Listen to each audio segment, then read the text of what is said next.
Hi, this is Anuhya, speech language pathologist, Nizamabad.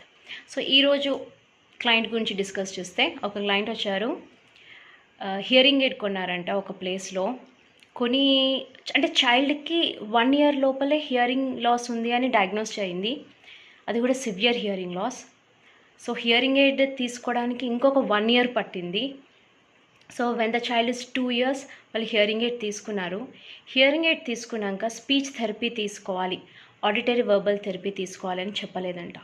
So చైల్డ్కి therapy అనేది అసలు తీసుకోలేదు. 1 year నుంచి చైల్డ్ హియరింగ్ ఎయిడ్ యూజ్ చేస్తూనే ఉన్నారు. But there is no response. Even సౌండ్కి రెస్పాన్స్ కూడా లేదు. అంటే ఒక చిన్న శబ్దం వస్తే రెస్పాండ్ అవ్వాలని కూడా లేదు. సో ఆ చైల్డ్ని తీసుకొచ్చి, మేడం ఏం చేయాలి, ₹1,00,000 పెట్టి హియరింగ్ ఎయిడ్ తీసుకున్నాం కానీ ప్రయోజనం ఏం లేదు, ఏం చేయాలి అన్నారు. So we started taking speech therapy for this child, that is auditory verbal therapy start చేసాం. సో హోప్ఫుల్లీ చైల్డ్ తొందరగా రికవర్ అవుతాడు. యాక్చువల్లీ కాక్లియర్ ఇంప్లాంటేషన్ సజెస్ట్ చేసాం, బికాస్ సివియర్ లాస్ ఉంది. 2 yearsలో సివియర్ లాస్ ఉంది. సో కాక్లియర్ ఇంప్లాంటేషన్ సజెస్ట్ చేసాం, but they are not interested.